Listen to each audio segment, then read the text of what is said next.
Sometimes the best inspirations for metal aren't metal at all. What are those wooden things? Chairs? These are 10 more of my favorite non-metal albums I think every metalhead should listen to, and we're starting with Bjork and Homogenic. Coincidence makes sense only with you. Now, on the previous list, I declared my love for Fiona Apple, but when it comes to female pop musicians, Bjork is queen. Not only would most of the more interesting and experimental artists in the genre likely not even exist without her paving the way, but with her unique fusions of art pop, avant-garde, and electronica, it's rare that I meet a metal fan who isn't inspired by her in some way. It's honestly hard to pick just one album from her. 1995's Post is arguably the heavier option with its throbbing, almost industrial beats, but it's 1997's Homogenic where she really started to spread her wings creatively.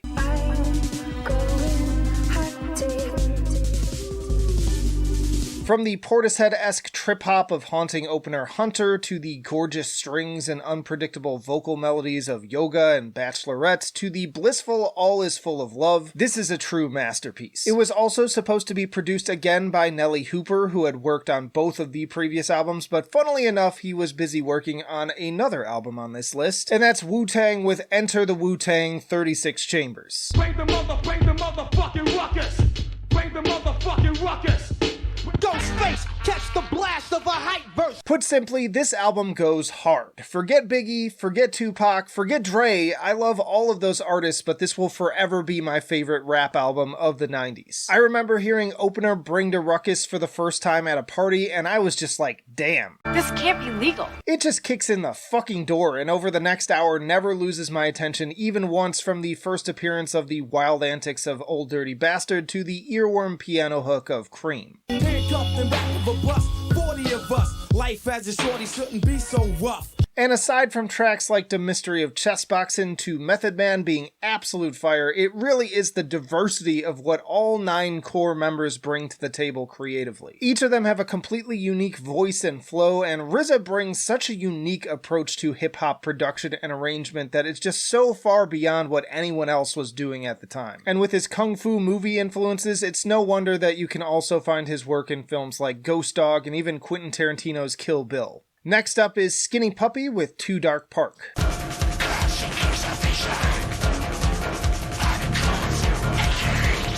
Now, kind of like Faith No More on the previous list, whether Skinny Puppy is metal or not is the source of constant debate in my comments section.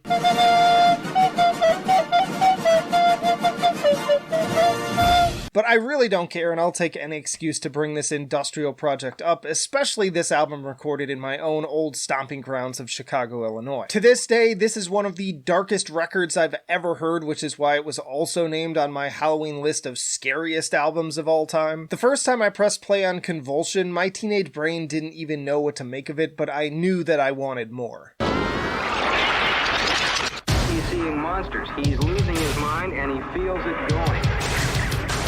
Just chilling, eerie stuff mixing hypnotic beats, horror movie samples, and lyrics centered around environmentalism and protection of animals. Topics equally loved by death metal groups like Carcass and Cattle Decapitation. Every single track on here is incredible, thanks in large part to Kevin and Dwayne's incredible earworm synth hooks. But personal favorites for me include Tormentor, Spasmolytic, Rash Reflection, Shoreline Poison, and Morpheus Laughing. Switching things up again, we have Danny Brown with Atrocity Exhibition. Like a best friend, that shot in the head. Drake, oh, you ain't know that. When it rain, when it pour, get your ass on the floor now. Oh, you ain't know that. I'm so glad to see Danny getting more exposure now, most recently with people in my comments endlessly recommending his new project with JPEG Mafia called Scaring the Hose, but I've been following him since a friend of mine recommended Triple X around 2011. Danny is the master of talking shit in creative ways and comes armed with 2 vocal approaches, a more laid-back, natural flow, and a completely unhinged, seeming representation of his inner id, reminiscent of the aforementioned Old Dirty Bastard. And complementing the latter style especially is this 2016 outing, which is frankly something even most mainstream hip-hop heads simply aren't ready for.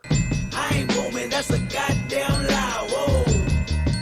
Really though, like really though. Much like Death Grips, I actually compare the chaos of some of these noisy beats and distorted production more so to things like Skinny Puppy than most rap records. But with guest spots from the likes of Be Real, Earl Sweatshirt, and Kendrick Lamar on the insanely infectious hook of Really Dough, the cosign from the larger hip-hop community is clear. Along with A$AP Rock, and again I want to clarify, not ASAP Rocky, Danny is one of the few rap projects I religiously follow. The shit is not supposed to be mixed like a fucking Macklemore album. The shit's supposed to be a little grimy and dirty and a little blown out. Turning things back in a more rock direction, we have Radiohead with Kid A.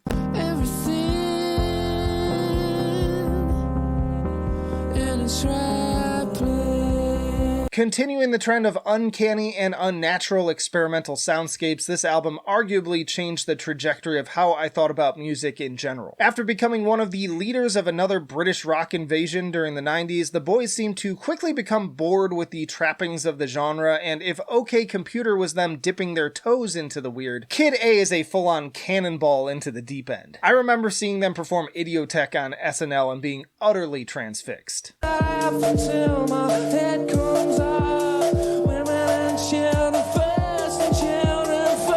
Then you've got the delightfully melancholic Everything in Its Right Place, the bass-driven and increasingly panic attack-inducing The National Anthem, contrasted by the mournful strings and acoustic of How to Disappear Completely. Arguably the only song here that sounds even remotely like their previous efforts is Optimistic, and I wouldn't have it any other way. This was them moving on to bigger and better things, and the reason why their legacy lingers on as the likes of Blur and Oasis fizzled out. So this one's for no.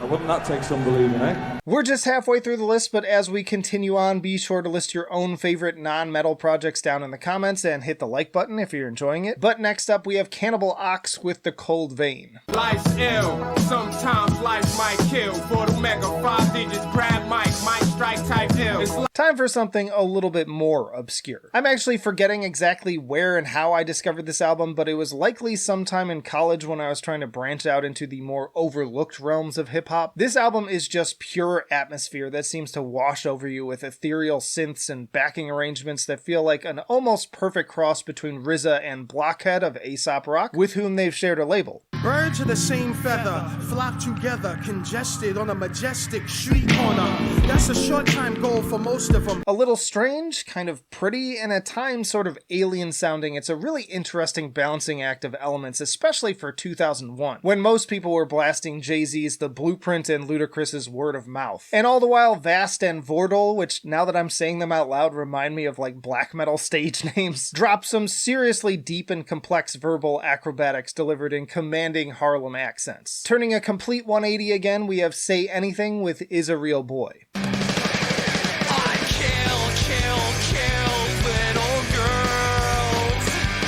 Bit of a seeming left field choice here, but I feel like between this and Brand New, this is basically pop punk even for people who normally don't like that genre. Sure, the music itself engages in a lot of the same tropes and approaches, but the lyrics are anything but. And given that frontman Max Bemis was still pretty deep in the throes of his bipolar disorder during the writing and recording process, the result is pretty dark and sardonic for those paying attention on tracks like Whoa, The Feudal, and serial killer anthem bonus track Little Girls. Even the seemingly sappy love anthem Alive with the Glory of Love has a contextual subtext of characters who have been sent to separate concentration camps during World War II. And when our city, fast and shitty, falls to the axis.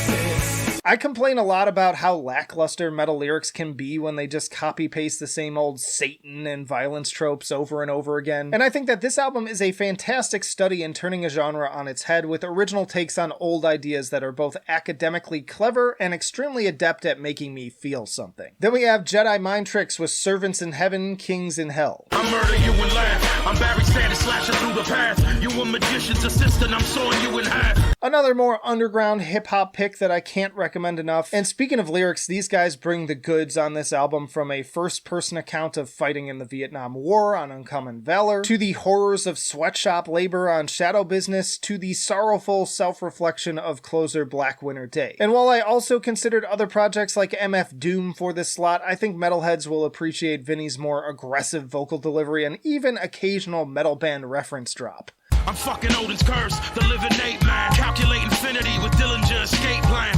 Essentially, I came for the head-bobbing beats and powerful, highly diverse production, one that I'd almost describe as symphonic in nature, but I stayed for the thoughtful and socially relevant lyrics. Musicians across the board could once more take notes on this album when it comes to approaching heady concepts without losing the thread when it comes to creating engaging, enjoyable tracks. If you find yourself loving this one, I also recommend 2003's Visions of Gandhi. Next up is Mew with And the Glass-Handed Kites.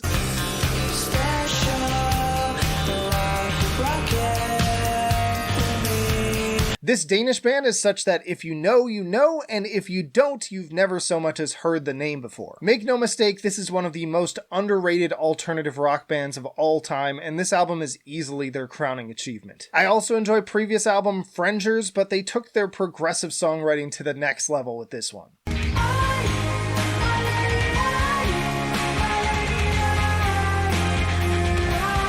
In some ways, I could describe this album as Scandinavia's answer to the arena rock of Muse, which was another much commented band on part 1 of this list. Each track has its own distinct mood and personality, but they all flow together seamlessly as one larger composition. As such, this album is best experienced in a single sitting, but if you're looking for a track or two to sample, I'd recommend Apocalypso, Special, or The Zookeeper's Boy. And then we have The Prodigy with The Fat of the Land. I'm a fire starter, twisted fire starter.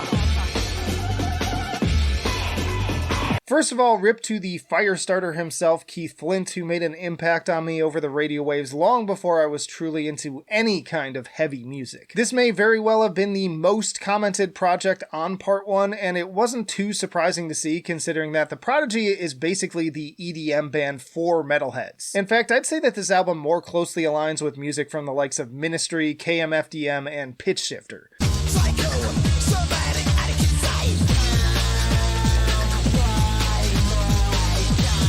So many jams on here. Aside from Firestarter, you've got Smack My Bitch Up, Breathe, and the very 90s old school rap vibes of Diesel Power. I'm pretty sure that this is another gateway group I got started with on the back of some 90s movie soundtrack, and I'll always be thankful for those. There are very few pure electronic albums I enjoy from start to finish, but this is absolutely on that short list and has likely been an inspiration to almost any metal band that uses synth and electronic elements. Y'all check out this video for part 1 and this playlist for more top 10 metal lists if you're new here. Once more, comment your own favorites down below, but that'll do it for now.